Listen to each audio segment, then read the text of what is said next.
Hello રઘો બોલે. હા બોલું હું. તમે કોણ બોલો? આ તારો ભાઈ જે સ્કૂલમાં ભણે ને ત્યાંની હું પ્રિન્સિપાલ બોલું હું. હા મેડમ, હું થયું? તારા ભાઈને કઈ ઘરે શીખડાયું હે કે નથી શીખડાયું? મેડમ, અમે બધું શીખડાવતા હોત તો અમે અહીંયા નિશાળ ખોલી ન નાખી ઘરની. પણ અમુક વસ્તુ તો તારે શીખડાવી પડે કે નહીં? પણ થયું હું કે તમે પોતે અત્યારે મને ફોન કર્યો? હવે ઈ રોજે રોજ સ્કૂલે આવી અને ટીચરને એને કહે છે કે રોજે રોજ મારે બાથરૂમ જવું છે. એ તો મેડમ બધાને લાગે ને જવું હોત પડે, એમાં હું? પણ એની વાહે બીજા 10 છોકરા આવી જાય છે સામે.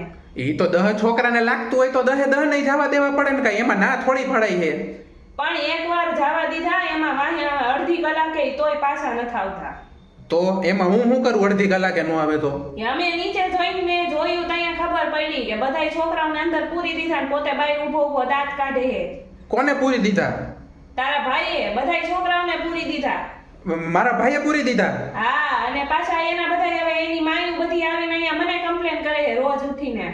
કમ્પ્લેન એમાં તમને શું કરે છે? તું એક કામ કર, તારા ભાઈની સલટી લઈ જા, મારે સ્કૂલમાં જોતો જ નથી. હા તો કાંઈ વાંધો નહીં, એક કામ કરો, હું અત્યારે સલટી લેવા આવું, બરોબર? તમે સલટી કાઢીને રાખો. કાઢીને જ રાખવું. અને ભેગા ભેગા 1 વર્ષની ફી ભરી અને એડવાન્સમાં ઈ હોત કાઢી રાખજો. ફી તો હવે પાછી નહીં મળે હો.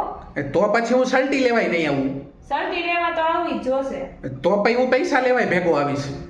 તો કાંઈ નહીં, એમને મોકલી દઉં, બાકી કાલથી તારા ભાઈને એન્ટ્રી નહીં મળે. હા તો હમણાં આવું હું ત્યાં સ્કૂલે, તમે હો ને હું પછી તો હા તો હું જ અહીંયા આવું. હાલો તો.